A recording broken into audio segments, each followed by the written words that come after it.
Good. And turns that one down to forward square. Picks up a single off his first delivery. And brings the left-handed Kieran Kotoy to strike, who's yet to score and yet to face a ball. It's looking so it's a middle stump guard that he's taken. How did you take your guard back then, Justin? I prefer towards middle and leg. I always favored middle prefer stump. to look at the bowler with both staring at the bowler with both eyes. Just open up a bit. Francis to Kotoy, who pushes that behind square on the offside. So they're on their toes here, Cinnamon Pacers. They've dislodged two from the Bailey Blasters. They will try to put a choke hold on Bailey. Tugs down to long on. Gets a single.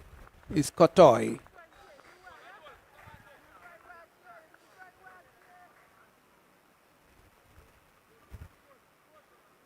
So I think Bailey Blasters have only themselves to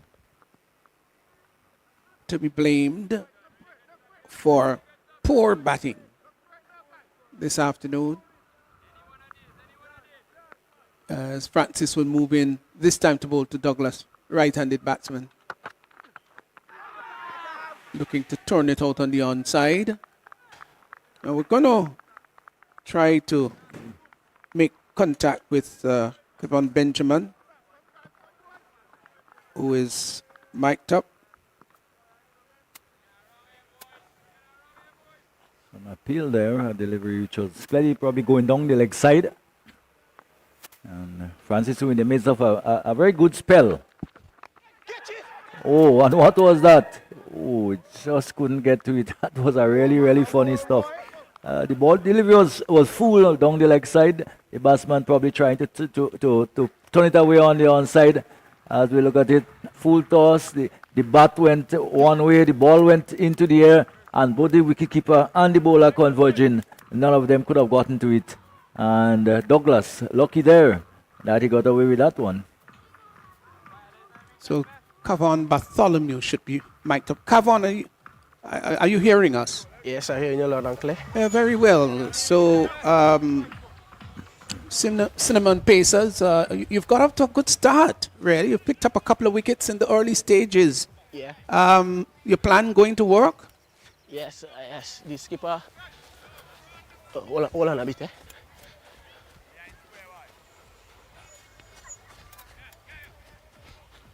Yeah. What was the question again? Sorry. Yeah, has your plan gone to work? You've picked up a couple of wickets very early. Yeah, that was the plan from since we went out on the field. Push them back and had them on the back foot early. That was a good power play. That was the goal in the power play, be under 20. And we achieved that. Very nice. You've done better than you anticipated.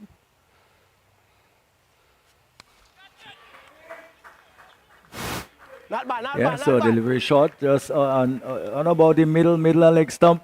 And of course, you can't bowl that to Douglas. He was quickly, Kotoy, in fact, he was quickly onto the back foot and pulled that away over the backward square leg region. And it goes for 6. So a maximum there by Kotoy, well over the head of Che down on the boundary. So they will be happy with that. It's 18 for 2.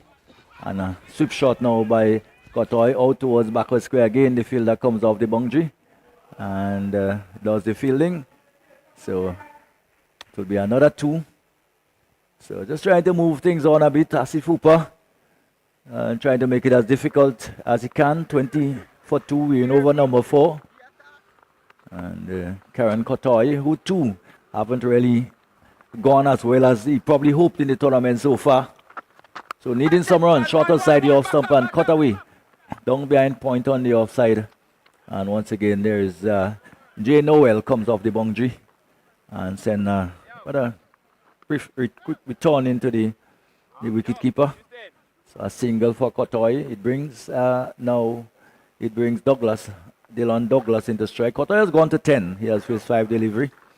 And Dylan Douglas is on 1 from 3. Current rate is 6, 21 for 2. We're in the middle of over number 4.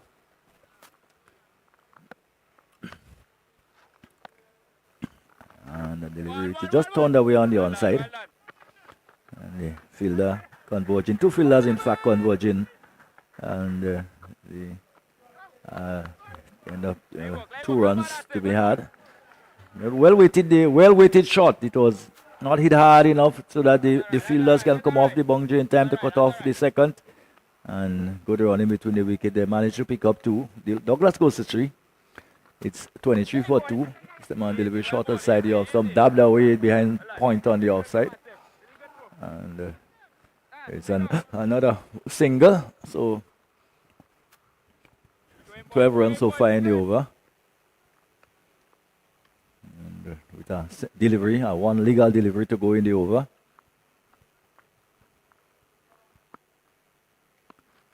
So here is Hooper again, delivery outside the off stump. These two will know each other so very well. Both of them from St. Vincent and the Grenadines. And we come to the end of the over. Yeah, so come on, we're back to you. Asif has played such an important role in your team. We've noticed that he's opened the bowling, he's picked up a wicket in just the second over. How important is Asif and what does he bring to the team? Yeah, well, he's a very important player on the team. He's a off-spin bowler. He bowls well, and when he needs to come up with the bat, he has. He played a crucial innings yesterday, but he didn't get over the line. Yeah, and you talk about him not only bowling but playing a couple of crucial innings, how inspirational he is to the team.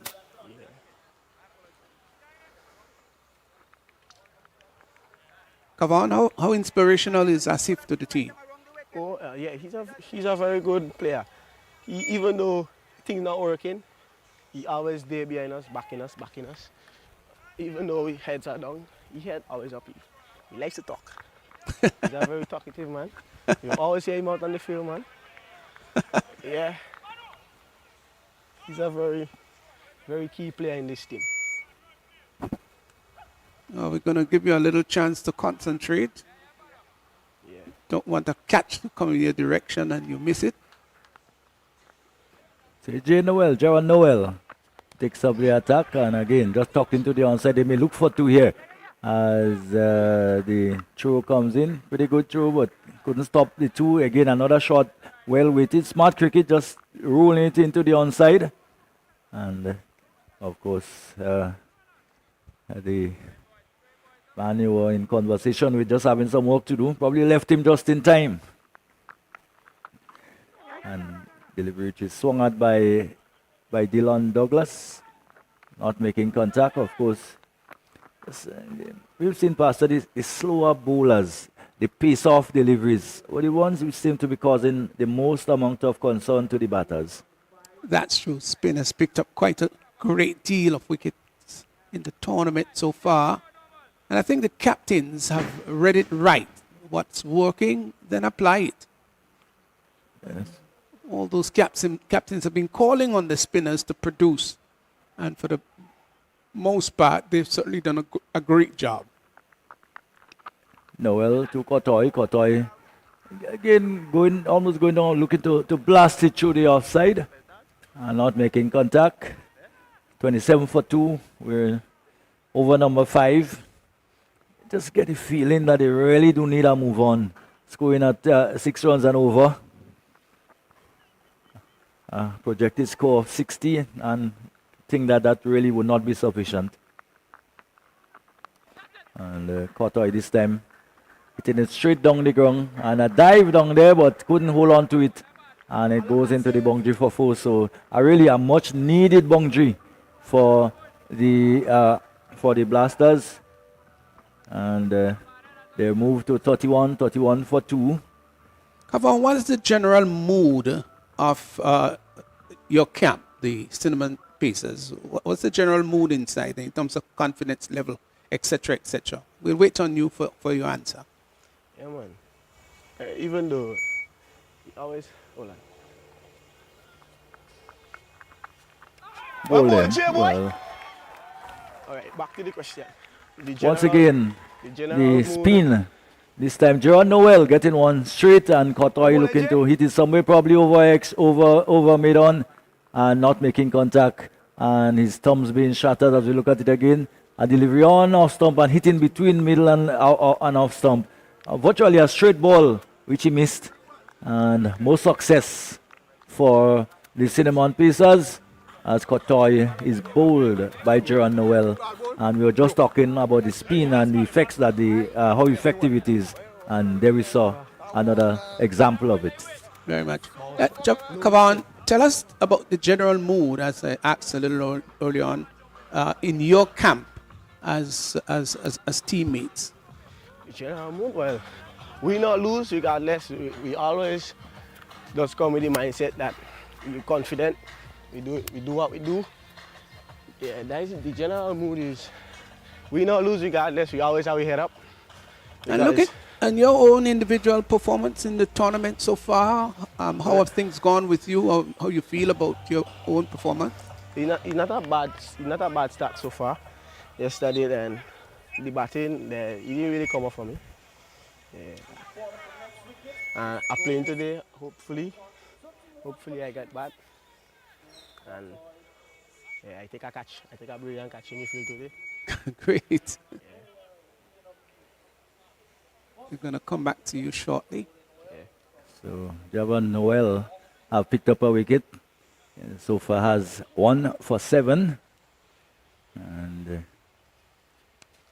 immediately Narayan goes for it and is caught right down on the bungee. Che Duncan right there looking on the square leg bungee, and Micah Narayan, who probably the Belief Blasters so heavily dependent on, got the first one and went for a maximum and only managed to hold out to Che Duncan on the square leg bungee. So more trouble, more problems for the Belief Blasters. 31 for 3, and we're nearing the end of the 5th over. That was a very good catch. You may say that he didn't have to go to the left, not to the right, but what was so good about it was his ability to place himself just on the edge of the bungee, just inside. And after having caught it, look back just to make sure indeed that he didn't touch the rope. That to me was a fine catch judgmentally. As I said, not that the degree of difficulty was so high to the left or to the right or having to dive forward. No, but just the presence of mind as to where he was standing, that is what made it, to me, quite outstanding. So we're in the midst of two wickets so far in the over. And really and truly, the Cinnamon Pacers will be very happy with that, as it brings Imran Joseph to the wicket. And of course, Micah Narayan not being able to produce the heroics of previous performances. And the Cinnamon Pacers will feel that they're really in control here. 31 for 4. We're about to see the start of the 6th over. Of course, Cutson Murray will be bowling from the northern or the river end or the road end. And Kavan, just last question. The total now 31 for 4. You're happy with the performance of your team so far? Yeah, it's been a great performance so far. Everybody coming in, chipping with the bits and pieces. It's a good all-round performance so far, and I'm really happy. Well, all the best for the rest of the innings. Thank you. delivery, which is tucked down towards the onside, and they can get only a single, as it was probably a slower bounce, shorter, slower ball, bowled into the pitch. Therefore, he couldn't have gotten the type of timing that he wanted to. That's Imran Joseph. But he gets off the mark with one. No, in fact, Imran Joseph is now on strike. It was Dylan Douglas. He's on 8. And Cutson Murray will continue. left arm around the wicket to Joseph. Joseph looking to swing a short one away. But rather on gain. Gainley, indeed. He will look that way most of the time. If he stays around, he will get hold of one or two. Yeah, And it really looked more like a flashing blade than a conventional cricket bat that you wanted to swap that through the onside. when I expect anything too conventional from Joseph, he knows only one way, look to hit it out of the ground. Yeah, you like to have a player like that on your team.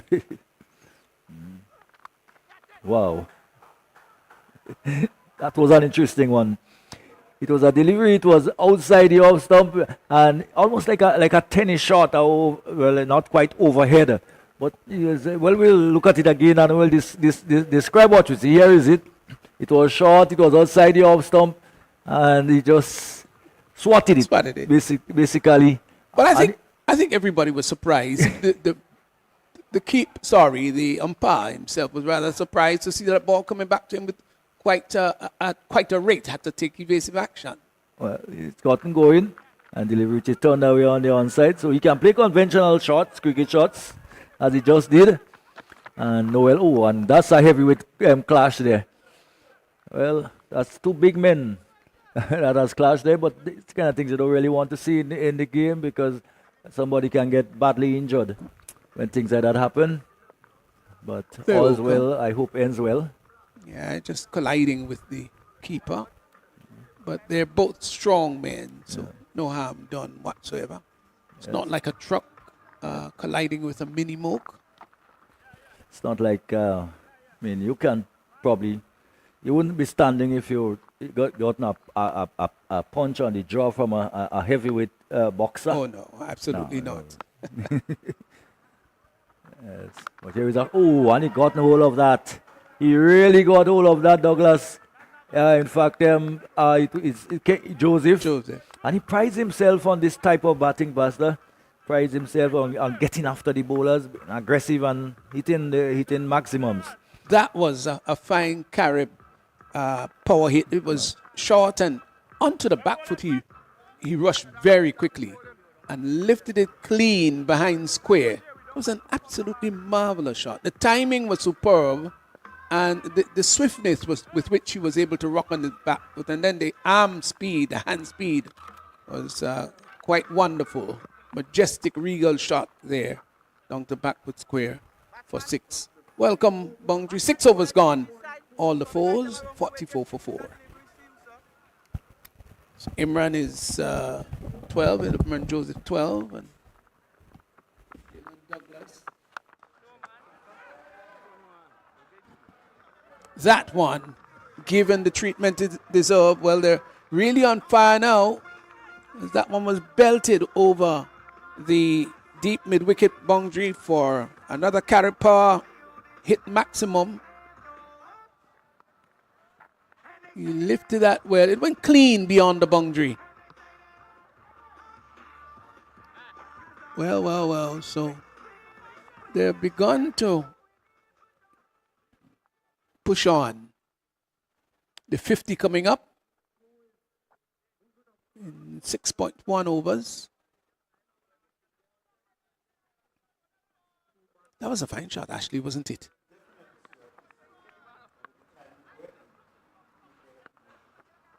That ball to go. What a shot played. Oh, this is also. Yeah, he has lifted that one over the deep backward square boundary, and that's gone for another Carib power hit maximum. That's 6. Well, it's like he has signed a contract with 6s now from this particular bowler. Hitting him well, and that's the second one thus far. He's gone very quickly. Douglas has gone to 20. That was a lovely blow, really was. Oh, down on the knees, old-fashioned, and hitting it out of the ground. Admittedly, it was a bad delivery.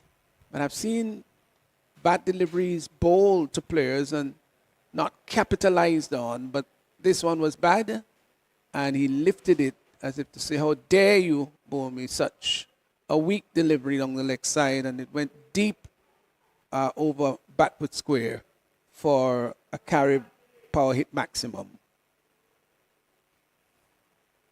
So the partnership is 25 thus far, and had come very quickly. Yeah, they're motoring along now. They've got to continue, don't stop. Driven. Might have been a drop chance there. The ball came back very quickly. That's what it looks like from here. They scamper a single in the process as the ball ricocheted from the bowler's hand. Brings Imran Joseph now into strike. Both batters can hit the ball rather hard. They're strong men. And even when timing may not be a factor because they're so strong, it can still go boundary searching. Over number 7, Noel. In to Joseph. Here he is. Joseph has a huge swing at that one and will in fact go over the boundary line for 4. I think bad miss down there. So they continue to push on. Just sort of flat batted that one. Let's look at it. Yes, and went through the offside. And a bit of a muddle messed up down there at long off. That's Cooper, the fielder down there. Wouldn't be happy with that, would he? Not at all.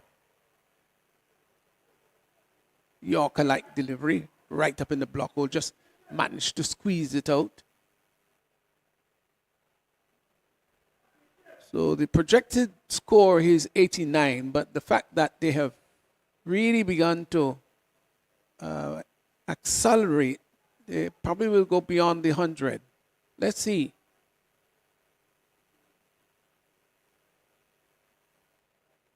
Looking to tuck that from outside the off stump, wide signal by the umpire. Just wondering why, because it was so wide, and there was Imran Joseph seeking to pull that through the onside. Rather strange Very shot strange. that. Very strange.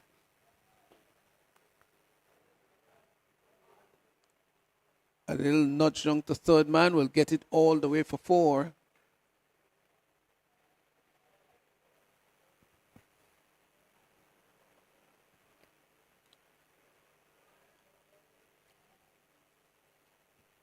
Here he is again. Bowls, pulls, out to mid wicket, diving effort there. Good work. And John, I think, coming across it rather quickly and restricted the batsman to. Let's look at it again.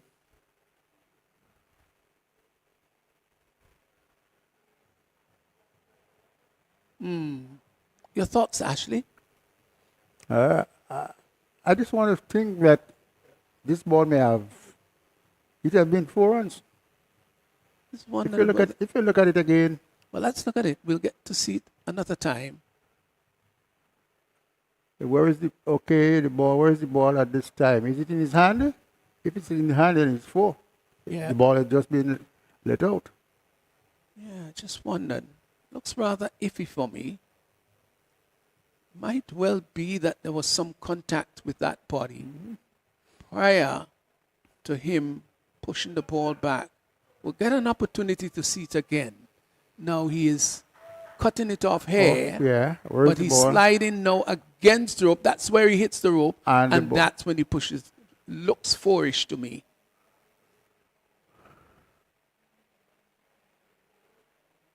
And the umpire. Was there a signal? We kept looking at No, there wasn't a signal. okay. Well, new over here by Ryan John, who was badly beaten yesterday. Picked up 1 for 41 off 2. He won't want to repeat that, Ashley, would he? Not at all, but he had started rather almost the same way yesterday. First delivery of a no ball, with a no ball. And here he's again starting with a no ball. It's got to be something that he's not doing right. To be bowling no balls with alarming regularity in a T20 match, T10 match rally, that's That's a capital felony. Looking to turn that out on the onside. Let's see if the umpire would signal. He doesn't signal, so there was, in fact, bat attached to that. Douglas is 22. Joseph is 21. So although Joseph is batting quicker, but they've sort of restored things somewhat.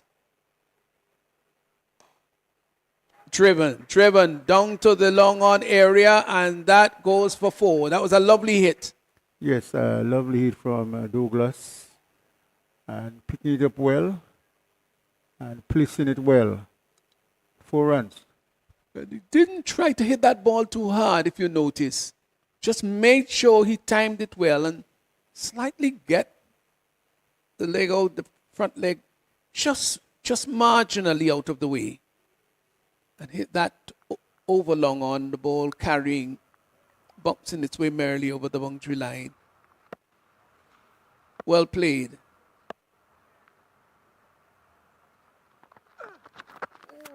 Douglas looking to pull. Doesn't make contact. This one was much shorter. Just pull back in length. Shorter and closer to him. Was not able to manipulate well to get it anywhere at all. The ball collected by the wicketkeeper. Ryan John is a smart bowler. He's always thinking, especially in this format. He hasn't had the best tournament so far, though.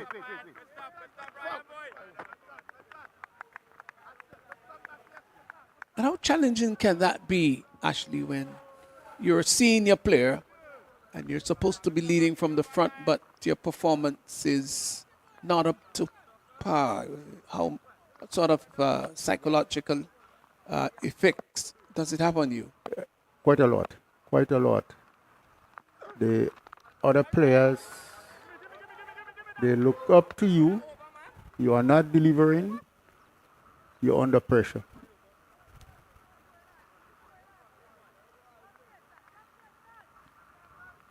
It's called leading from the front. And it's so important that every captain do that. And even if you don't perform with the bat or with the ball, but you must be able to marshal your forces, get them to peak and get them to perform to the highest potential.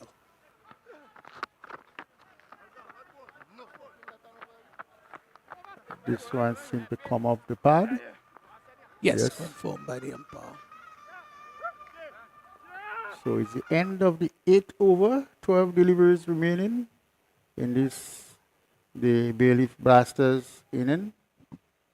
And Stevenson, when have you drink some Bayleaf tea?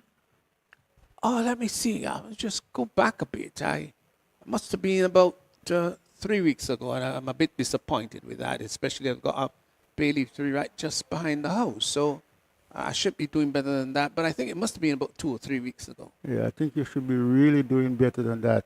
The natural, local. I do agree. Oh. I had some spice very early this morning. Oh, lovely. Cinnamon. Good for you, Ashley. So we just want our listeners to know that we do have some here right in front of us. Got the cinnamon and the clove and saffron and bay leaf, all part of the spices here in Grenada. That's when a dog decides that she's going to run across the field. And she's got a bit of a limp, so we've got to... That goes down to third man for 4. Short delivery, and he cut at it, and cut at it hard. Took the outside edge. They say when you're going to flash hard, and he certainly did. Definitely, you got to go hard when you are going. But I thought that the third man was just a little bit, at this stage of the game, too much in of the play. Should be way back, saving the boundary as much as possible, but the captain up for him to be, well, right now he's back on the boundary line. Shall we saving your boundaries at this time of the game? 8.1 overs gone. In the air, Somebody's going to settle on it. The catch taken. Gone. Well, it was short. Rising. The previous delivery got it down to third man. But this one was closer. And he was looking to pull. But it was a bit too high for him to have good control. Let's look at it. Ponged it in. And, well, didn't make it as much height as I thought originally. But it went steepling. And the catch taken. And so another wicket has fallen. Bayleaf Blasters now 78 for 5. Good wicket to get at this time. The Cinnamon Pacers will be thinking. That of Douglas for 30. Looking very threatening. This time when Imran Joseph also there, he is on 21. More of the power hitter in the team, and Dana George, another of the big hitters, are inside there. Duncan is bowling quite smartly, not giving the batsman much room.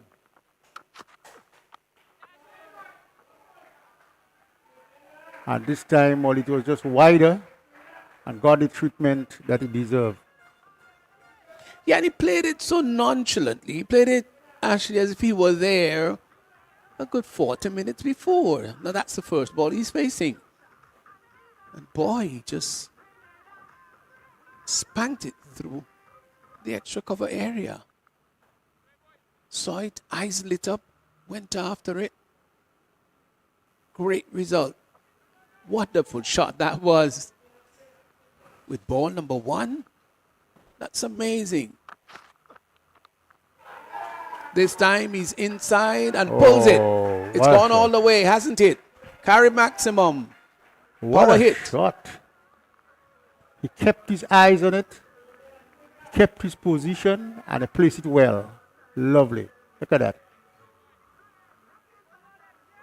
And he knew exactly where he wanted to hit that ball.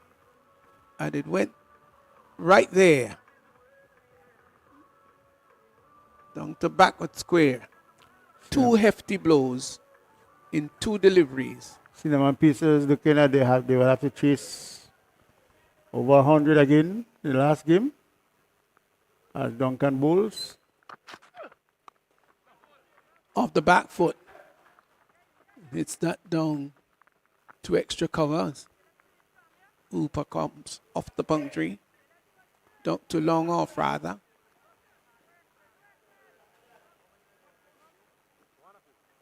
So just breaking the sequence of sixes with a single. Dana George has pushed on to 13 of 3. Imran Joseph got to take up here. He's got to go hard. Goes hard, doesn't he? Yes, it does. He does. And goes all the way for another Carib. Power hit maximum, 6. Big hit. He's a strong man. Yeah. He put everything into that one. Huge shoulders. And lifted it over the mid-wicket area. Fine shot. And that was a fine way to end the over. Che Duncan being brutally treated in that lone over that he's bowled. 17 runs taken. 91 for 5. And, well, just 97. 1 over to go. It should be 97, shouldn't it? It would be 97 for 5. 97 for 5. And just the last over to go of the Bayleaf Blasters innings. So they can maybe get to 103, or maybe they can get to much more. The ball has not been found, so I think that this is the 3rd or 4th time for the day we are saying that the 3rd umpire has to go out there with the box of balls so that they can choose. Actually, we probably after our broadcast should make a little walk around the ground and see whether our keen, vivid eyes will pick up something that is round, white, and about 5.5 ounces. Most definitely so. I thought of that since the very first day I came. It is a normal thing of me whenever I end the broadcast to make a little walk around the field to ensure that I can see cleanly what the field, the pitch look like. But for some reason, just did not take that stroll out there. But it's always interesting and it's always important, I think, Stephen, that commentators, broadcasters do that in cricket. I did quite a bit of it during the youth tournament. Here is John with his second over. And they'll get a single. Thought about the second run and then decided against it. The ball coming in, the throw coming in from back square. So, John with his second over and the final over of the inning. So we are in the 10th over. And Imran John will very much like to face the next couple of deliveries to ensure that the Blasters get past 100. It can be important.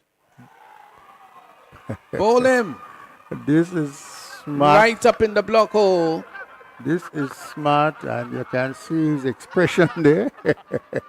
It's amazing what these guys do. Their Very celebratory mannerisms, it's all the things that they do to celebrate.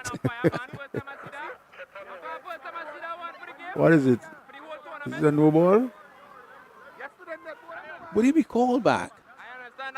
Was it a no ball? No, I don't think it was a no ball. The umpire did not call it on the first.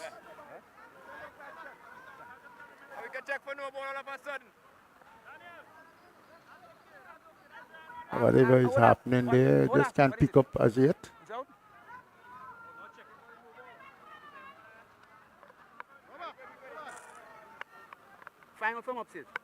He was bold. That's what we are seeing on the screen. So I don't know. They want to confer about something because I'm hearing through the microphone about finding out from upstairs. Well, if it's a no ball, I think he had something behind the crease. Was there something behind it? Yeah, I think that there was something behind the crease. I wonder if we can just rule that again to see indeed whether John overstepped. Yes, he had. You think that's touch and go? Well, looking at it on a second time, Steve, I don't think he really had anything there, you know. Foot was still up in the air after he had delivered the ball. But he's adjudicated out. Out. I would still love to see that angle, not that one, the one before. You don't get it with that one, but the one before, as to whether he really, at that delivery point, was behind. Some part of it must be behind the line. So let's look at it here. I don't think a part of it was behind the crease. Not at all. Certainly was not The at that foot time. was still dragging forward, Yes. and yeah. My humble opinion should have been called a no ball.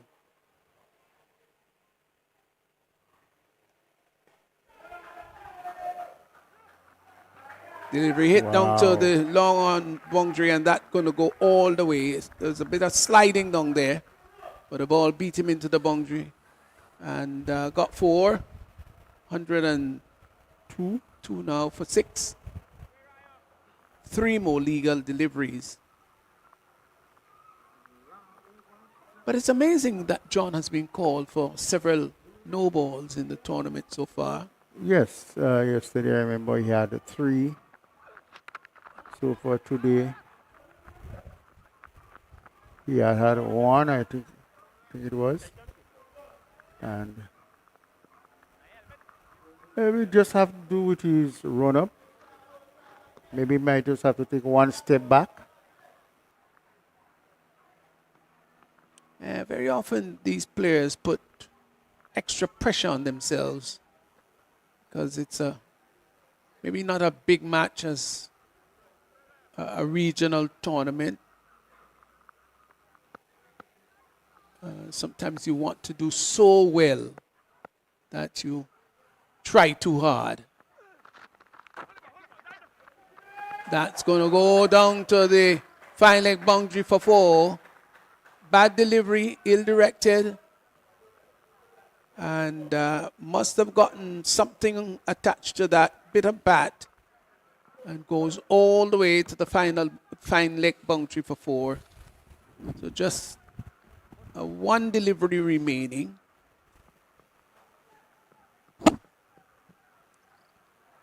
It's interesting, though, that we got to applaud our cameramen. Yes. Yes. Ashley. They have been doing an excellent Great job. Really excellent job. And to be able to,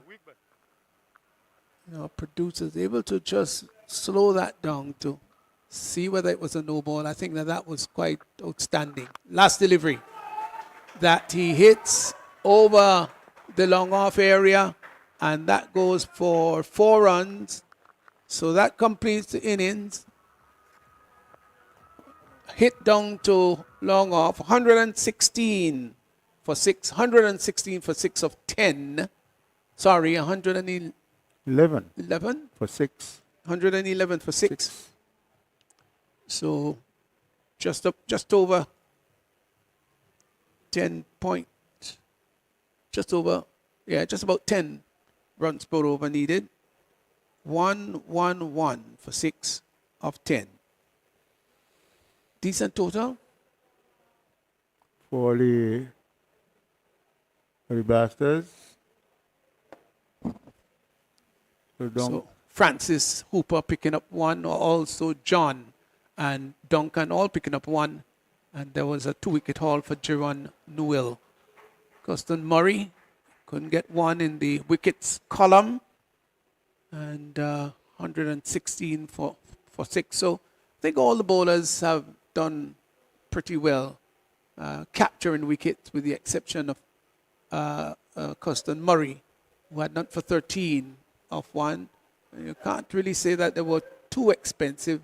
Noel had 2 for 29, going at 14.50. But having picked up 2 wickets, I think you can spare too harsh a comment in regards to his bowling. Well, it was a good performance by Dylan Douglas, who scored 30 of only 20 deliveries. Imran Joseph had 27 of 10, and a little great cameo where Dana George got 22 of 6, of 6. And in the end, Dante Alexander was not out 5. So 111 for 6. Stevenson, that 22 of 6 can be will be very important in this, however this game go. I agree with you. Absolutely. To come in the back end and to do a special, as it may be deemed by Dana George, 22 of 5. That's a rate of 366. That's marvelous. Anytime you've gone past 300, it means that you're in the upper echelon of aggression. So. Definitely so. So Bailey Bastards 111 for 6, and Cinnamon Pacers would need to go beyond that by 1 run to win this match. So it's going to be a change of innings. The roller is out there just doing the conventional rolling of the pitch between innings, and we'll be back here shortly to have the run chase where Cinnamon Pacers will be seeking to get 112 in 10 overs.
everybody charge up. West Indies going higher, full of energy, energy. Everybody charge up. West Indies going higher, full of energy, energy. Whoa, whoa, whoa. Yeah, yeah, yeah.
Everybody charge up. West Indies going higher, full of energy, energy. Everybody charge up. West Indies going higher, full of energy, energy. Whoa, whoa, whoa. Yeah, yeah, yeah.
If you look at my thumb, it's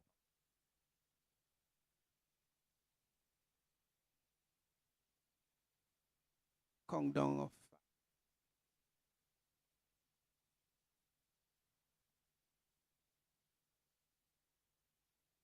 1. And welcome back here to the Leicester Just playing field. Bayleaf Blasters. Maybe saying blasted the way to 116 for 6 is a bit too exaggerated. But the Pacers need 112 in 10 overs. It's a good working total, not a massive, not a mammoth total, but a good working total. And we'll have to wait to see what the approach is going to be like. And so here is the first ball of the run chase.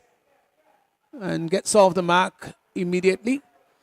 Ball rising just around the hip height and turned just behind square for a single. Your thoughts, Ashley? It's gettable, isn't it? Yes, definitely it's gettable. It's just two big partnership. If this opening batsman could bat on to the fourth over with at least 50, it's quite gettable. But they will have to negotiate well with Dante Alexander, that tall, lanky bowler, young man from St. Mark. Yeah, he's into Regis, who gets away with delivery outside the Austin, confirmed as a wide by the umpire. So extras off the mark. Of course, Nkosi St. Hilaire, who had a rather lovely innings first day of the tournament, but hasn't really done anything special thereafter, has he? No, not at all. He has been struggling with the bat since then. Good opportunity here for Shondell Regis also. Turned that out on the onside and tumbling save there, just in front square. And they get a single. So we've seen a pattern throughout this tournament where wickets have fallen rather cheaply in the early stage of the innings, and then repair work has to be done. Delivery down the leg side may have just clipped the pad or the buttocks on the way through.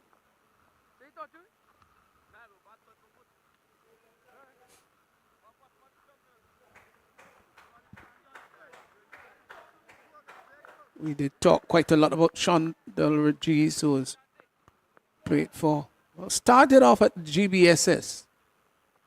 It's a fine That's pick. lovely play. Turns that nicely down to deep backward square and gets a single. That was a good shot, really. Just delayed it and didn't try to hit it too early, and turned it neatly down to long leg, preferable. And he's off the mark with the boundary. Regis, he's got to 4 over number 1 in progress.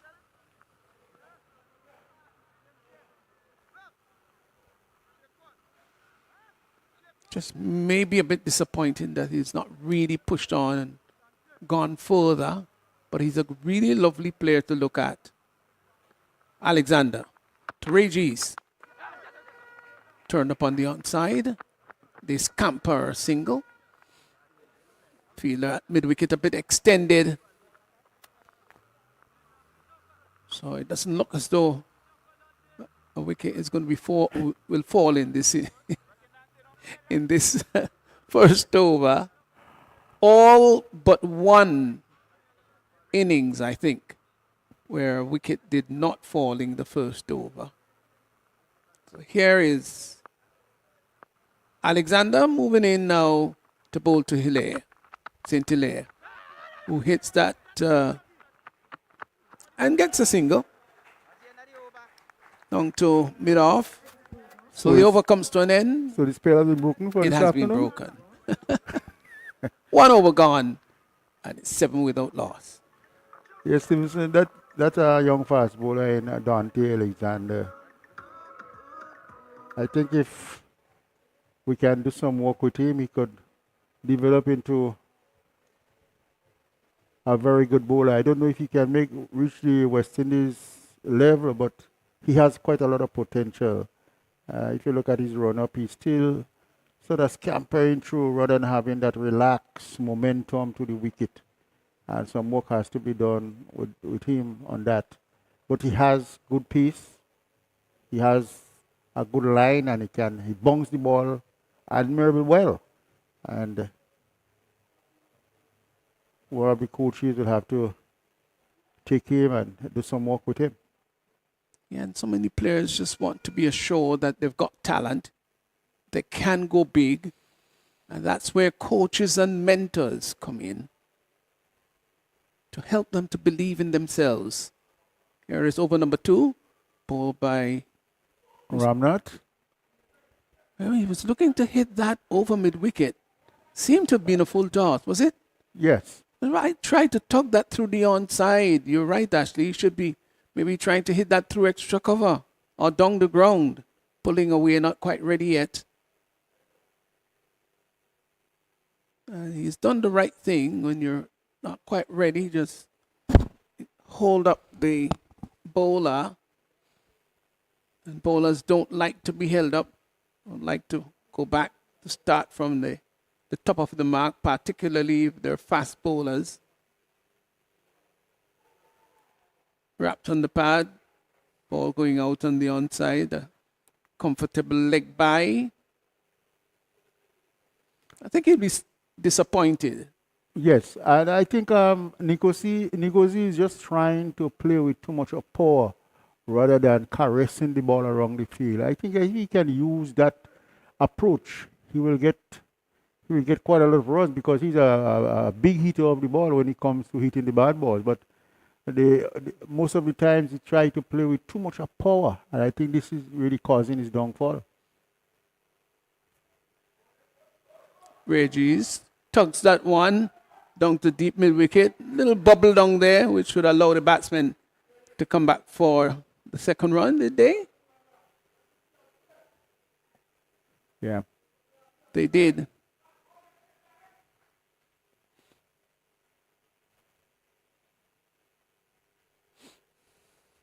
Ramnath would want to keep this as tight as possible outside the off stump onto the back foot, and hits that out to extra cover. I think he'd be a bit disappointed there with that shot. Should have pierced the outside field. When it's shot like that, you've got to put that away. Wasn't a particularly good ball. This time he turns it in front of square on the offside, but the batsman has got time to run through for one. Centile, who used to be a much more slender individual when he was much younger, looks rather beefy these days.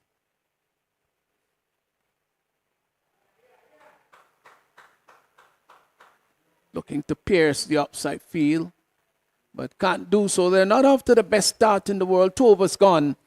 It's 12 without loss. The current run rate is 6, but they need to score at, from here, 12.50. 12.50. Well, I think the caressing of the ball through the field, I think, is what is needed by these two batsmen, rather than hitting the ball hard to fieldsmen, trying to put a lot of power. The timing, the placement is very important in this level of cricket, especially when you have people like Centile and Regis inside of it, 2 experienced players that started from under 15 and matured into playing into the senior cricket. They both have played for the Windward Islands at some level. So getting into that realm, getting into that mix of playing the ball on its merit, rather than trying to play that power shots, I don't think it will work for them at this time. Yeah, it's important to know what your particular skill is and how good you are at what you do. You've got to know where you're gifted and seek to excel there and use that giftedness to your advantage. That's important. If you're a person who is known for timing, then play for timing, not so much for power. Turn nicely, just bind square on the leg side and gets a single. Yeah, and then actually, if you're a power hitter, and that's what you're known for, to hit the ball hard, then do that. Do because that. Yes. That's your strength. Yes. That's your talent. That's what you're gifted in. And I always draw reference to the great days when I played cricket. And I played more matches with Anthony Dixon than I played with anybody else. And we were contrasting players.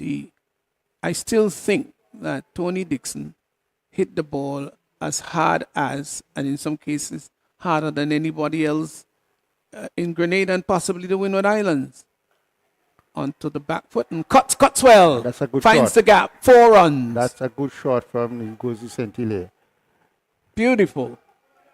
Rocked onto the back foot and cut it well. Went down to extra cover for 4.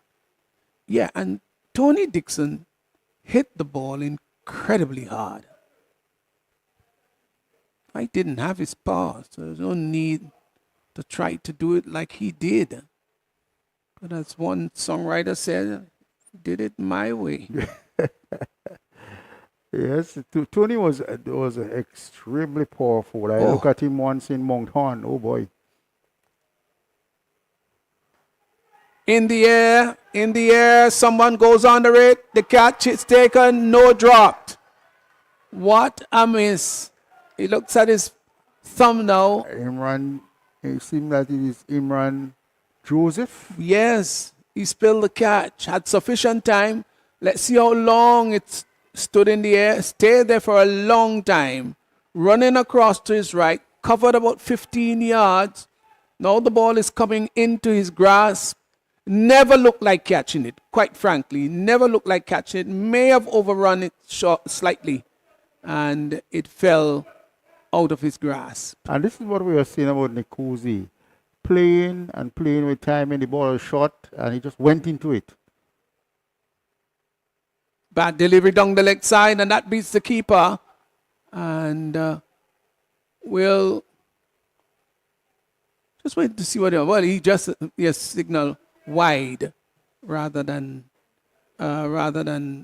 leg buys. I don't think it touched the pad. So good decision there by the umpire. Over number 3. 20 without loss. Bayleaf Blasters against the Pacers here. Pacers 20. They haven't lost the wicket as yet, so it's a pretty good start.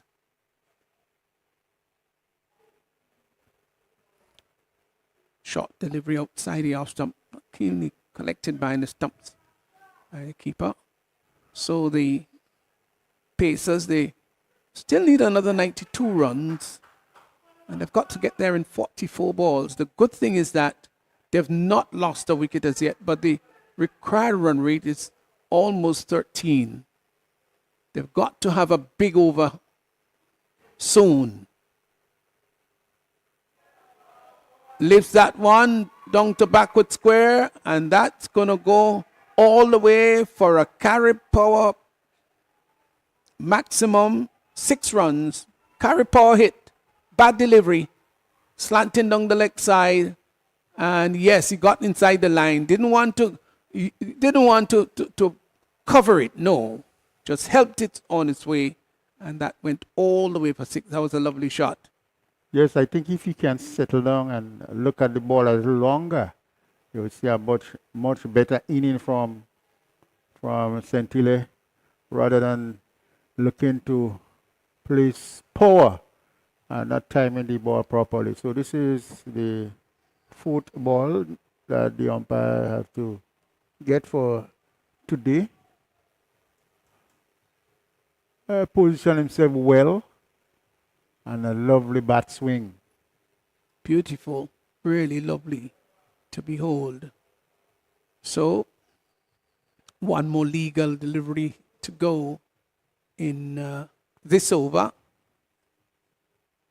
Good over, I would think, for Cinnamon Pacers. 14 coming off it. And don't forget it has now gone on to 12, exactly 12 per over. So this has been a relatively big over. And they still got one more to go. They need at least 2 or 3 big overs if they're going to overhaul this total. I think that it is quite, this total is quite gettable by the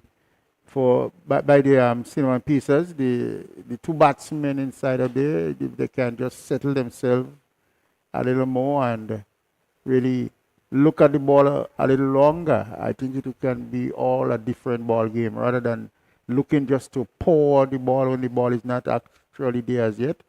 So they have to settle themselves in and really bat for the team. Let's see how well they can do it. So here is Dana George's final delivery in this over. But moving now to bowl to St. Hilaire, who is lifting that over the extra cover area, and that has gone all the way for a carry power hit maximum. That was a fine shot. Expensive over in the end. That's exactly what they wanted.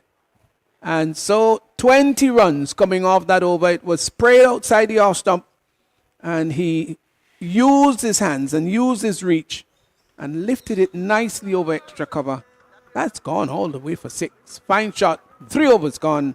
It's 32 without loss.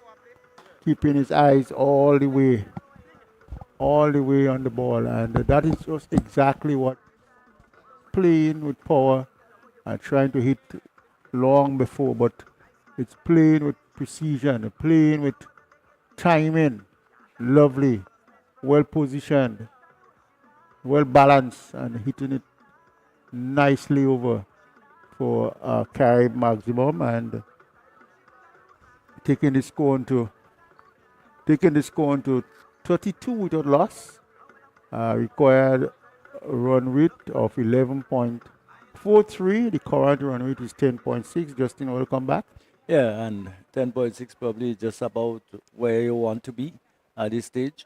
And I think one of the blessed things for the Cinnamon Pacers is that they have not lost early wickets, and that has been probably what has plagued some of the teams earlier.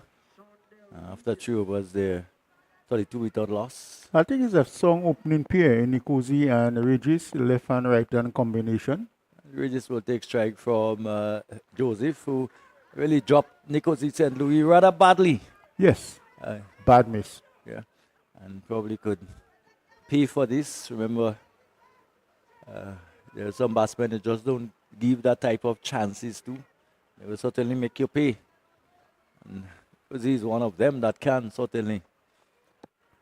Most definitely so. Regis is on 19 to St. Hilaire. Here is Imran Joseph bowling down the leg side. And saw him just wringing the fingers a bit, probably still affected by that blow that he got when he tried to take the catch. But it's still an interesting game. I think anything can happen. They need to pick up some wickets. If they're not picking up wickets, they need to put a couple rather decent economical overs together. There is Joseph to Chandel Regis, wide down the leg side again. So that's 2 in succession. 34 without loss. We still haven't yet to officially started the count in over number 4. That's 2 extra deliveries, and in this shortened version of the game, you can't afford really to be giving away too many extras, too many extra deliveries. Yes, this is very important. The extras, I was looking at the extras of the teams. And now he was not able to get that. No. Pumped down the ground by Regis, the first legitimate delivery in the over. Over pitching outside the off stump, and Regis just leaning into it, leaning backward almost, and and ensuring that he gets it high over the man at mid-off. And that's a good shot. Yes. And down to the long off boundary for 4.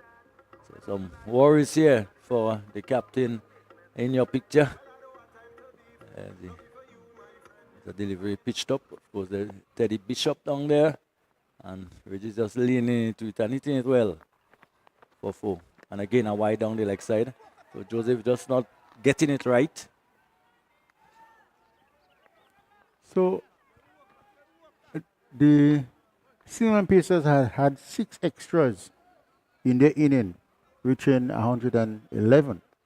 And so far, on 39, the extras is 7. So, and that may well double by the end of the 10 overs.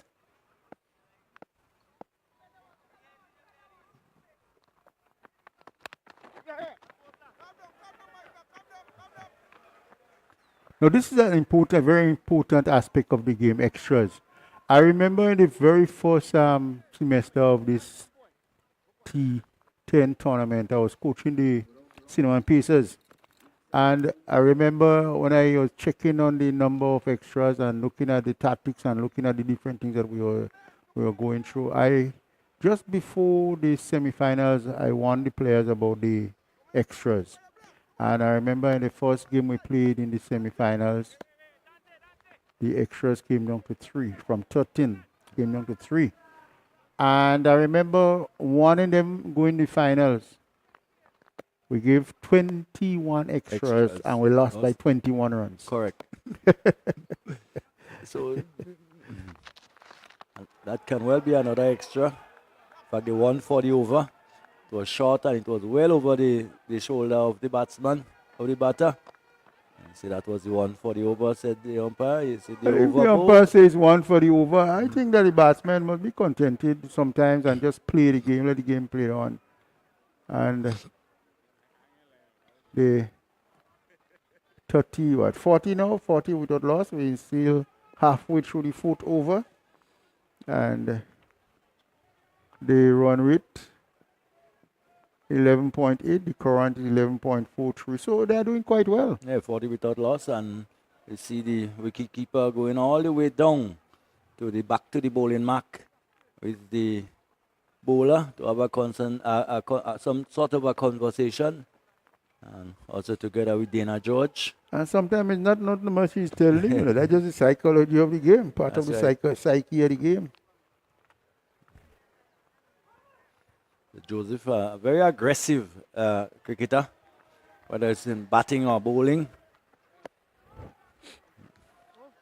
And he doesn't need a second invitation to show aggression. So, the entire day it continued to be rather hazy. Yes. It's very humid. I did see some birds feeding around the ground. In fact, there are some just behind the bowler. If you look behind the bowler, down on the far end. I don't know if it's the same thing that applies here, but when you see the birds feeding at the National Stadium in St. George, you know that some rain may be falling or about to fall. Insects coming up to take evasive action, but not realizing they are just feeding the birds. That's right. So it's just some observation. And it is possible that it may be raining in some other parts of the country. It does look rather hazy, rather dark in some areas, but that would be over Mount Agnes, over that area. So the batsman was actually correct. We have just seen the replay, the umpire inquiring from the third umpire. It was a widely given. Right, so it's 41 for no loss. We have barely had any chance to say no loss for quite a long time. In fact, for most of the game. Yes. Wickets have fallen very regularly, very early in the piece. Again down the leg side and lucky to get away with that, because it was down the leg side and flicked away behind square. Luckily, Blash was in a good position to just come across a yard or so to his left to do the fielding. 42 with a loss. Yes, and just all over the place, Imran Joseph. Just not settled for this bowling spell, but he had a wonderful bowling spell yesterday. It hit the glove really hard. And a little finesse, just a slow ball. It's just turned down again.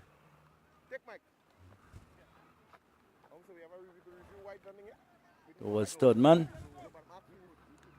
And the single was had, 43 without loss. So you want to say that they're probably doing it rather easily. They're scoring at 11.73, requiring 10.89, which should be quite manageable. And even as we talk, the sun has just made a fool of everything we were saying, showing us that it's out there. And another wide. Yeah. You do tend to think that sometimes, the sun will say to the cloud, well, even if you outscore me, I'm still here. The sun is always there. Yeah.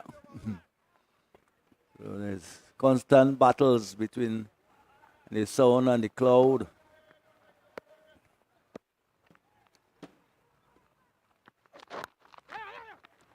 Again, just drifting towards the onset, but a much better delivery. It was a full length.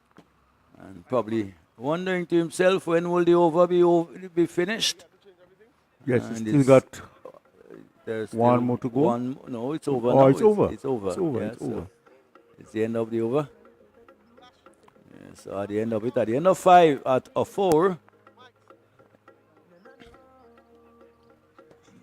still saying 3.5 on the board. 45 with a loss. But yes, 45 without loss. And the better partnership we've seen at the top of the innings, although there were a chance. Of course, the batsman isn't responsible if you do not hold on to your chance. That's not the fault of the batsman. Means that they did offer you, make you an offer which you did not accept. So Micah Narayan is going to pick up the attack from the pavilion end. Yes, and he will try to just steady the ship. He's one who has very good control. I think what we'll see from him is a lot of slower balls, maybe Yorkers. No longer have the type of pace to be as a young as a under 19, under 15 cricketer. It was a lot quicker. I also the type of bowler who, when he assesses the pitch, he will bowl leg spin. Yes. Never worry to run in and bowl. Micah Narayan, very good with the bat. Excellent fieldsman. Captain Grenada under 15. Yeah.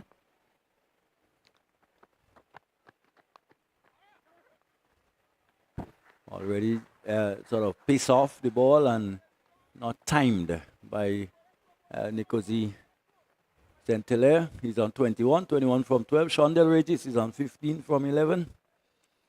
Micah had also been the captain of the Grenada under 15 team that won the 2004 Winwood Islands under 15 tournament. He's been around for a while.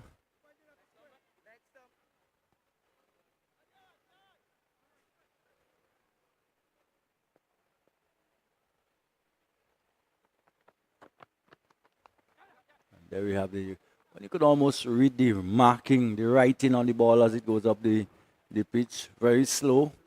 And Regis had to wait on it and play it out into the offside and pick up a single. So it should be what, 46? 46, yes, 46. Our screen isn't yet back with us.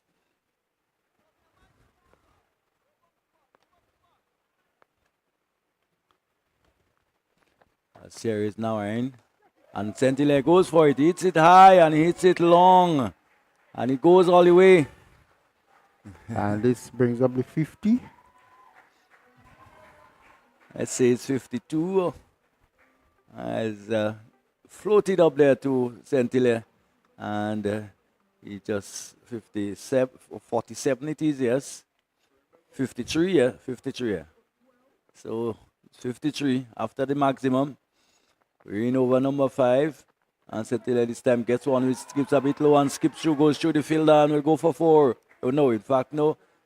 Just a slight misfield there. And for one moment, I thought it has gone right through Cotoy there at backward point. I couldn't quite hold on to it and had to be cleaned up by Dana George coming off the boundary. He brings the left hander into strike. Shondell Regis is on 16, 28 to 29 to Nikosi, 16 to Shondell Regis. So he's back on strike and will be taking strike from Micah Narain. And struck on the pad, load appeal and out like before. Well, there we saw it, a Yokai length delivery, almost hitting Regis on the full. And Michael Narain has come in and has effected the breakthrough. And the first wicket going down at 54 in over number 5. In fact, it's right up there. And Shondell Regis having to play around the pad and not making contact. And I don't think there can be too much question as to whether he was well out there. Not at all. It was right there, and Regis had no answer for it. Yeah, so Michael Narain has come in and he has, despite being struck for 6, 1 for 9, he has certainly broken through. And one really doesn't know what will happen. We got one, he might quickly get a second. So he was deep in the crease, he had nowhere to go really. Trapped on the, well, not even on the crease, but behind the crease. And giving out LBW. So 1 for 54. Good partnership. One of the better partnerships we've seen. In fact, the first partnership over 50 in the tournament? Opening partnership, yes, I think opening partnership. it has been. Saint-Hilaire is on 29. Michael Narain, 1 for 9 so far. And a little bit of balance now in terms of the rate. The current rate, 11.17. Of course, the required rate, 11.23. So very not much in it. And that's what really the Cinnamon Pacers need to do. Just keep the scoreboard ticking along. So Daniel Williams has come in. But he got a wonderful inning. Yes, and if he can repeat that, well, this game will be over soon. Wide on the leg side. So the extras continuing to mount. There are some 10 extras thus far. Well, he's doing he believe blasters no good. Gotta take far better care of the ball. I will just the left hand, right hand combination, making it a little difficult. And clipped up on the offside. Dante Alexander scrambling there to keep it under control. Yes, a tall man. He has to come from a very height to get down there, but he did well. At the end of the 5th over halfway, Cinnamon Pacers still need 56 to get 30 balls gettable. Yes, it's 50-50. 56 in 5. 56 for 1. So they have managed to score 56 in the first 5. So they just need to repeat that. And they'll be well on their way.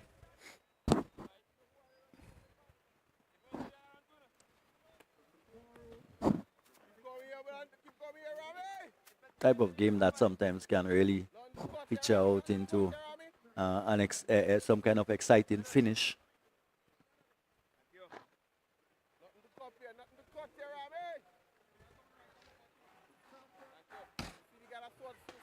Difficult to say any of the team is in total control.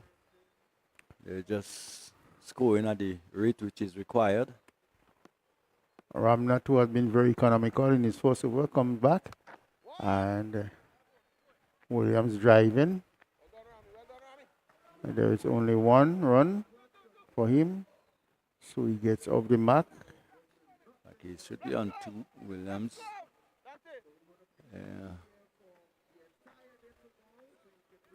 57 should be 57 for 1. So it brings Nicosis Saint-Hilaire onto strike. A delivery down the leg side and called wide, signal and called by the umpire. Slanting ever so slightly down the leg side. And here he is again, and St. Louis strokes it up towards long on. And there can be another single. So he takes the score and make it on to 59.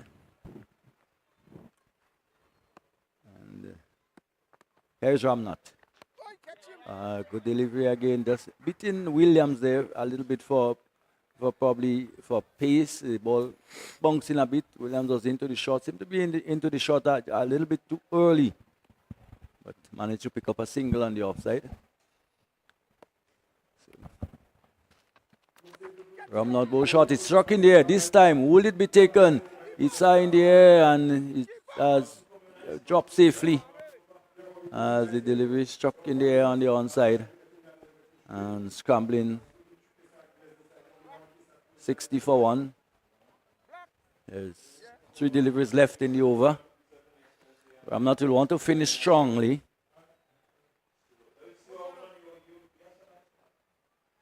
Williams on strike.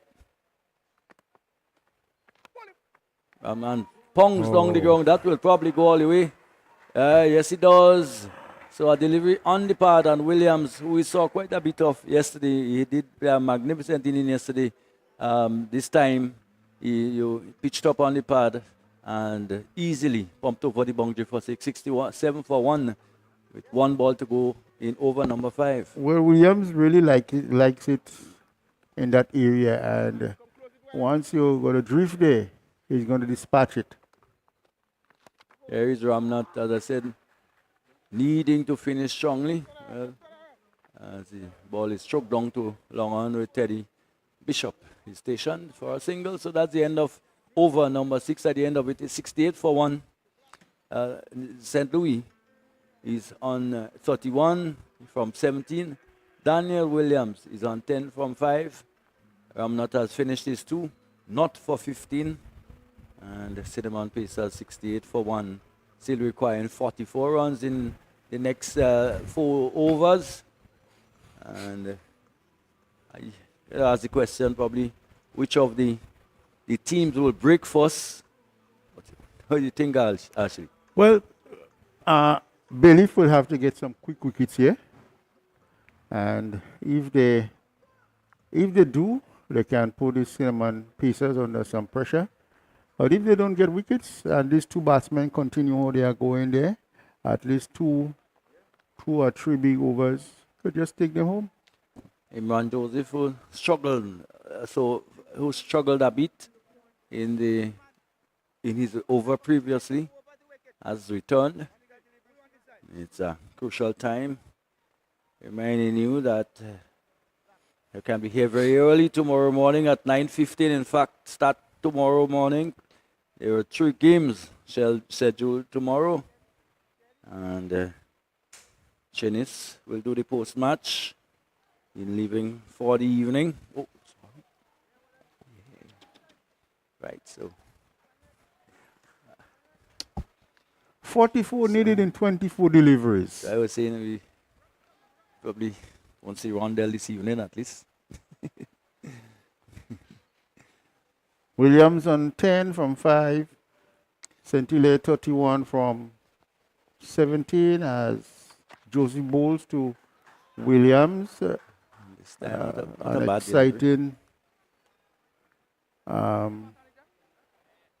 Benjamin asking the umpire.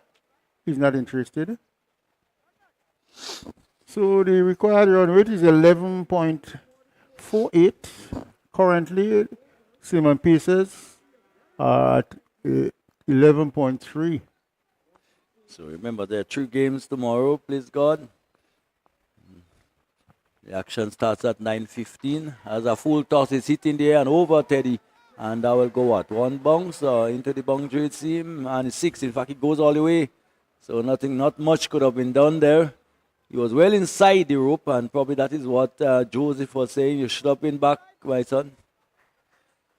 74 for 1. And Williams continues 16 from 6. Nice little cameo at this time. St. Hilaire is on 31. I don't think there is anything extra that they have to do, but just keep on batting the way they are batting.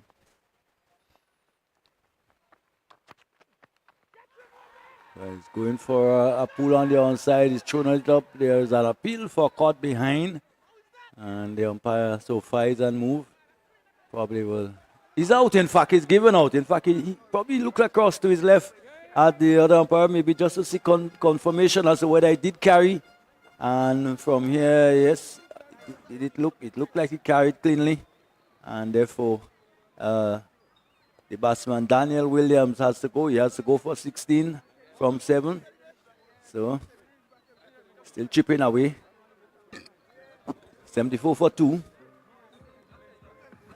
And an important wicket, the wicket of Williams. Well, yeah, definitely so. The batsman coming in, you have to play a pivotal role with Nkosi, and Nkosi just have to keep batting the way he's batting, not trying to do anything different. So the experienced Asif Hooper is coming to the... A little bit of experience is coming in, but again, it's only one delivery to get a batsman out. So require 38 from 21. You still have to get that though. Despite of how comfortable our position, how comfortable you may feel. And with the game of cricket, you can never rest on your loins. So changes so quickly. Until the final ball bowls. So it's very interesting. Halfway through this over, Imran Joseph, 1 for 19. Had a really torrid first over. Yes. Number of wides. Probably be feeling a lot better with himself now. It's midway into the 7th over. Still get the feeling that it can really develop into a tense finish for this evening. Super drops it down on the offside and goes through for a single. 75 for 2. Asif Hooper is off the mark. He's on 1. St. Hilaire, who is on 31, comes back into strike. Guy whom probably a lot will depend on from here on. Yes, he has to really. He is in. He's on 37 from 17 balls. Got a good strike rate. So just got to keep playing and playing sensibly. Put the bad balls away when they come. You take the singles and you keep rotating the strike. Of course, the only thing that the Bailiff Blasters may have something to say about that. So deliberately short again and just going down the leg side and appeal there for wide, given now by the umpire. It was short and it was slanting down the leg side. That's 1 for the over. In fact, it was over the shoulder of the batsman. Indicating that there are 2 deliveries left in the over. Indeed, there is 76 for 2. St. Hilaire remains on 31. Asif Hooper is on 1. St. Hilaire is a fairly short man, so a lot of short deliveries will definitely go over his shoulder.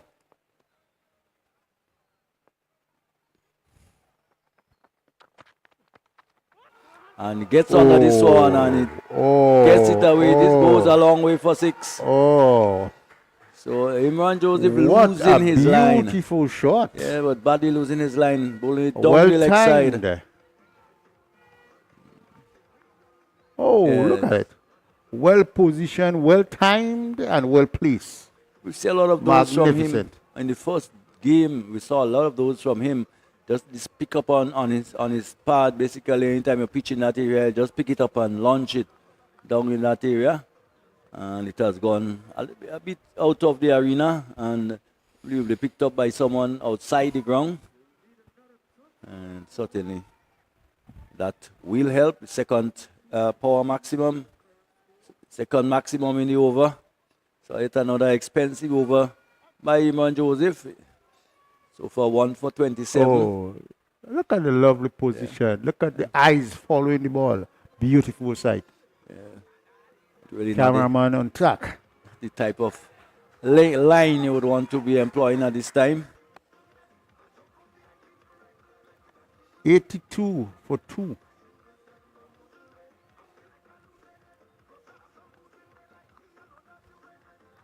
This has certainly been Yeah, a but- fairly big over.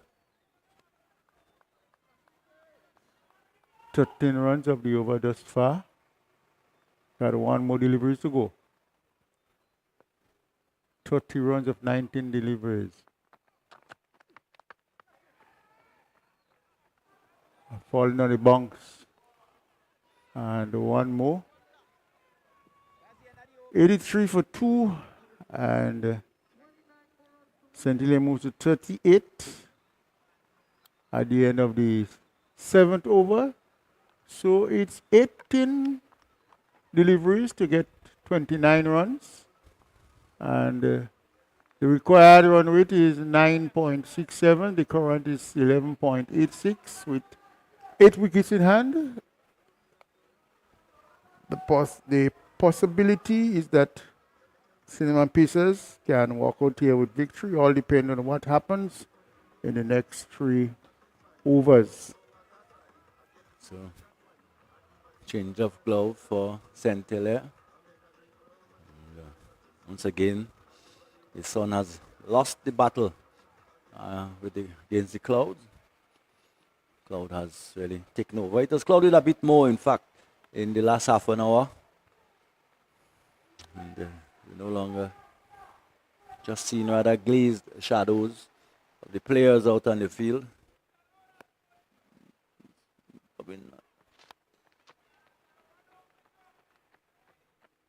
So a single for a crisp shot down the ground by St. Hilaire.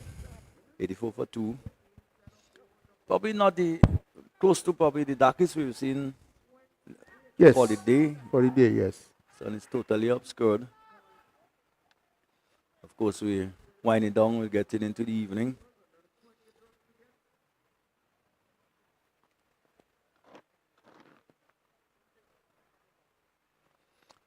Hooper haven't had much of the strike at all. Just one ball so far. Micah Narayan has come back to pull something back. Oh, and he's bowled him. Well. Just about to say that Micah has come back and he needs to pull something out of the hat. Well, he has certainly pulled a big thing out of the hat. Well, this is very smart bowling, Hector. He has bowled wicket to wicket. You miss, I hit. And that is smart bowling in this situation of the game. But I don't think it was really necessary for that shot at this time because you are above the current run rate. So you just had to play it. Nikosi already hitting sixes. So they had put themselves into just a slight little bit of pressure here. Still 25 to get from 16, the captain, Ryan John. I want to think Hooper was just undone by a good delivery. The ball was almost a Yorker length. Probably just moving away from him and shade, looking to drive on the offside and missing. And the ball cannoning into the middle and off stump. Well, they continue to chip away, picking up wickets, and I think that's what will help. So I think it's important for them now to be able to break that partnership. One of Ryan John and, of course, Nicholas St. Louis. It's probably the 2 premier batsmen on the team in terms of exposure and experience. But again, Micah Narayan will like to believe that he's up there with them. Yes, definitely so. And John strikes it down the ground. And Again, Teddy Bishop right there on the long off boundary. And picks up a single, 85 for 3. We're Timing and placement. Yes, we're midway into the 8th over. Batsman tends to feel pressure where there really isn't much pressure. Of course, as long as the scoreboard is present, you're glimpsing at the scoreboard, there's always a feeling that you need to do some more. Scoreboard pressure, you call it?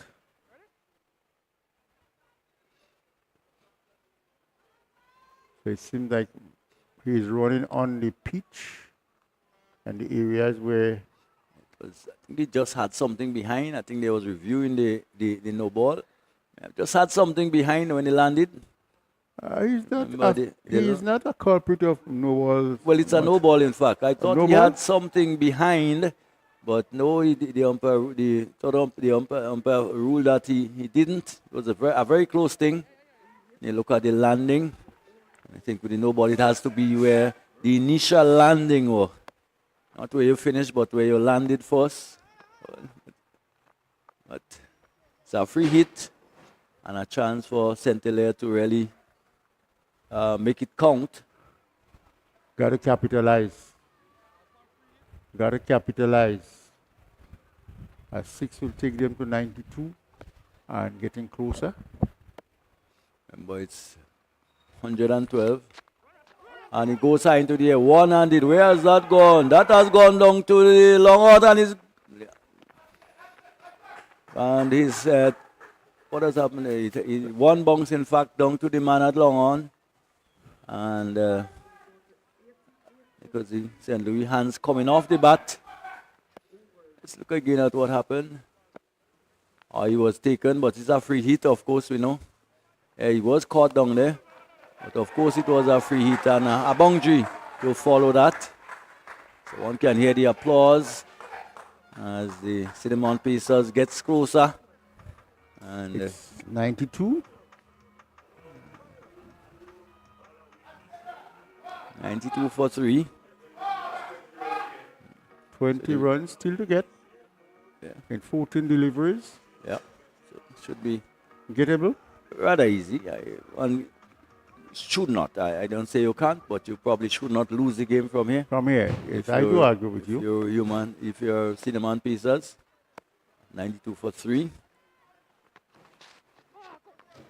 And delivery, which is really slower delivery, which defeated Saint-Hilaire outside the off stump. Looking to cast it somewhere down the ground. Couldn't make contact so far. Even one no ball, a wide. 6 and 1, 7 and 2, 9 runs in the over. So Micah Narayan so far 2 for 20. He's in his final over. Probably somebody will have to bowl an XO and pumped away through the offside and through the onside. And that has gone for 6, in fact, all flat, for 4, in fact. But the umpire did signal 6. So we need to just confirm that. It's 6 it is over the offside field. And one can see it, yes.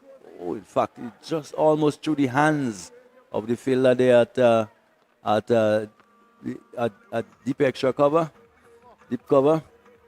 And takes the total on to 98. So that means it's only 13 to go. 14 to go. Nikosi get into a half century. Yes. 24 delivery. Well played. Yeah. So he's 51. When he scores, he scores big. He has just been a little. Last 2 innings really haven't gotten off.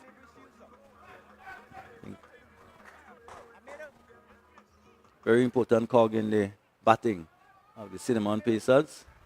Mike Carrana went 2 for 26. Dante Alexander. And none for 8. Coming back. 98. Cinnamon Pacers still need to get some 14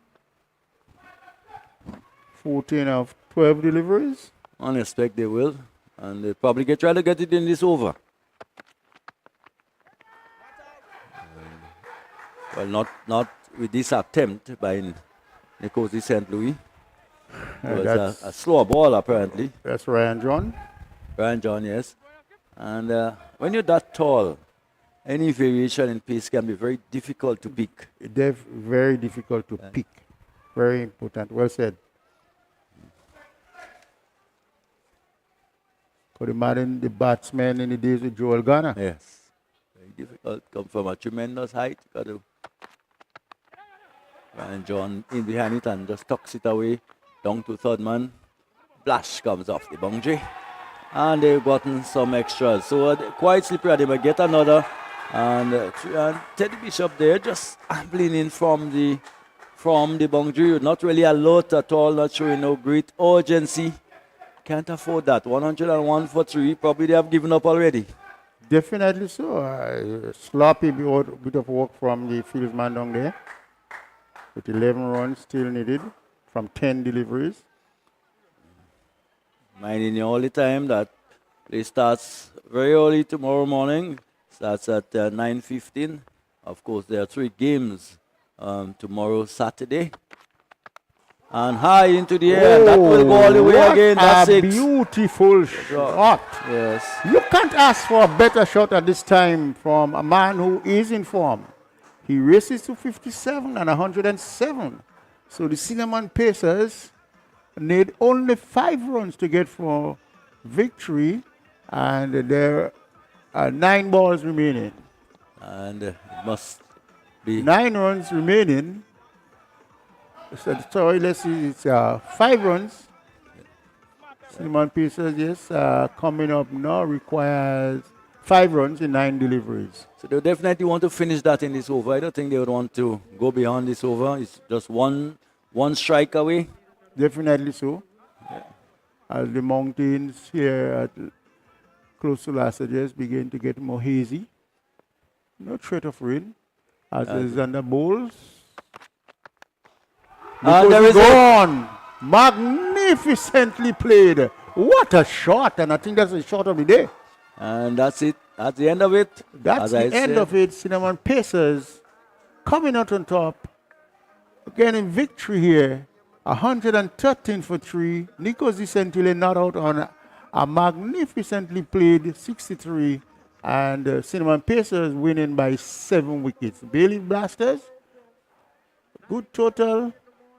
And we see that spectator picking up there and throwing the ball back into the field. He seems to be knowing some about cricket. The way he has positioned himself and really throw that ball out back outside of there. Yeah, so, Cinnamon Pacers, celebration time. Yes, and an important win for them too. Needed probably to win today to get back on par with the other teams. And as we continue to see in the tournament, there is no one team who has the real ascension. Each and every one of them would have lost at least one game, which is keeping things rather close as the handshakes. And I think I can just understand the way Imran Joseph would be feeling now after dropping Nicosi St. Louis pretty earlier on. Well, he did play. He did 63, not out. It did turn out to be a rather expensive drop. And just one of the days when, you know, can probably Nicosi will say to him now, you dropped the match, thank you. Nicosi will definitely be the player of the match. Yeah. But in a run chase of 113, and you're giving away 13 extras, this is too much. Yes, indeed. You have to take more care of the ball. You have to, you have to be more clinical in your executions. And the Cinnamon, the Bailey Blasters cannot boast of a real clinical match way in which they have gone about things. They have a few lapses in the field. The bowlers, they did present a number of extras, and of course, they paid the price. So, definitely, you have to be on top. This is one aspect of the game you have to always be on top with. So I think tomorrow we'll see the start of the IPL. I think we'll continue from tomorrow. Yes. So busy days in cricket around the world. cricket right around the globe, 360 degrees. Yeah. Cricket. So, unfortunately, the way the CPL had to be postponed, of course, neighbors at war. I think it's good that though that they quickly came to their senses and talked to each other and probably saved the world. So Nicosi sent here not out on 63 of 21 deliveries. He had 7 sixes, a strike rate of 242. And close to him we had Regis 16, Williams 16, Ryan John not out on 4. And we had some 13 extras, 8.4 overs, 113 for 3 cinnamon pieces, winning by 7 wickets.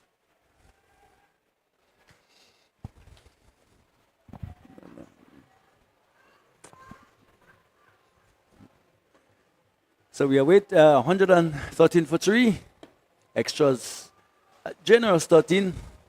Still have to say generous in 10 overs, 13 extras is quite generous. Yes, quite generous. A gift on a Friday. As we await the presentation ceremony.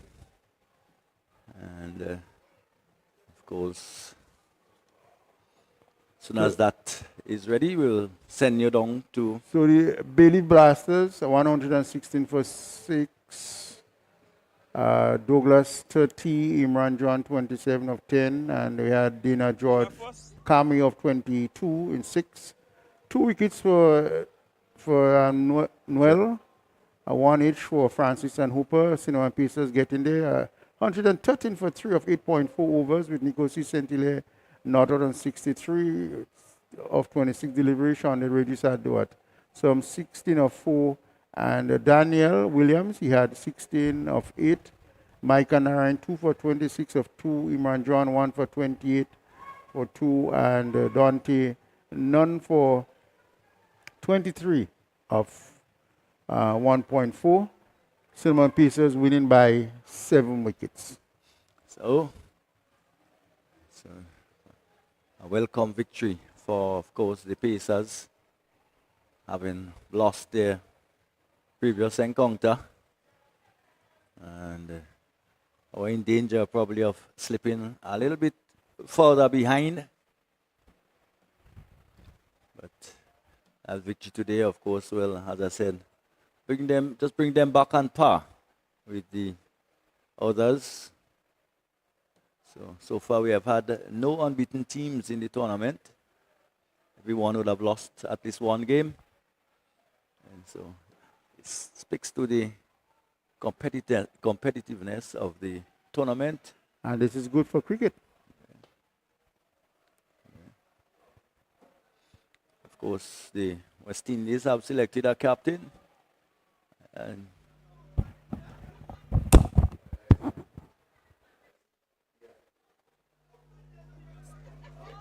okay, so welcome to the post-match presentation for the second match of the day. The Bailey Blasters coming up against the Cinnamon Pacers. I have here with me Micah Narayan. Micah, things not really going your way today. Well, first of all, I think the team played very well. We had enough runs on the board, but I don't think we bowlers bowled in the right area. And when you drop catches in games, it costs you a match, and that's what happened to us. All right, so really, these are the areas that you may want to work on. In terms of your bowlers, really, any opportunity maybe to use a bit more spin? Well, not really. I just think we bowl a lot of bad deliveries, and the batsman capitalized on it, and that cost us the game. All right, well, good luck to you and the Bailey Blasters as you continue in the tournament. It's still early days. Thank you. All right, so that was Micah Narayan, the captain of the Real Property Bailey Blasters. We're going to have a chat with the winning captain, that's the Cinnamon Pacers. Ryan, really a good performance from you. I think this is the second time we have a 50 in the tournament from a batter.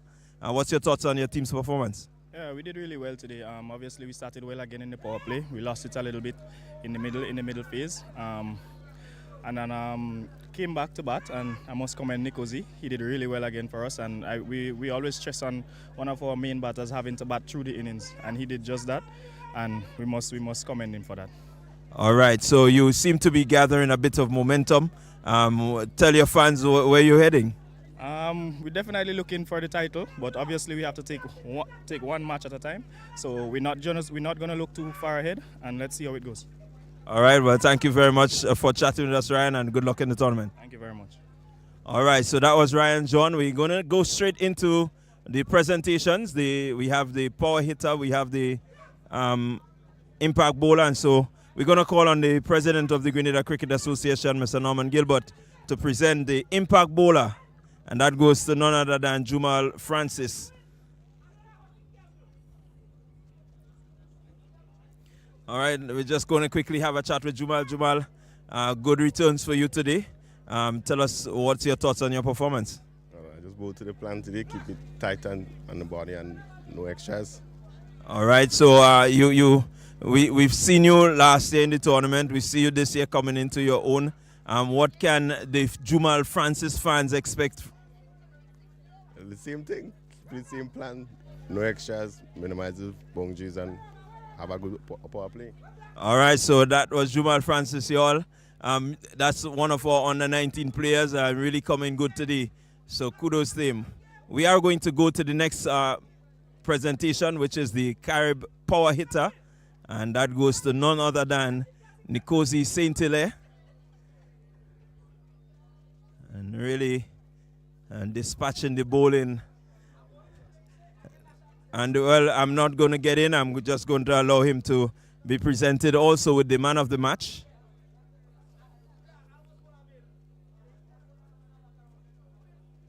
And so a really good all-round performance from him. Nkosi, tell us quickly, what was your mindset going out to bat in this innings?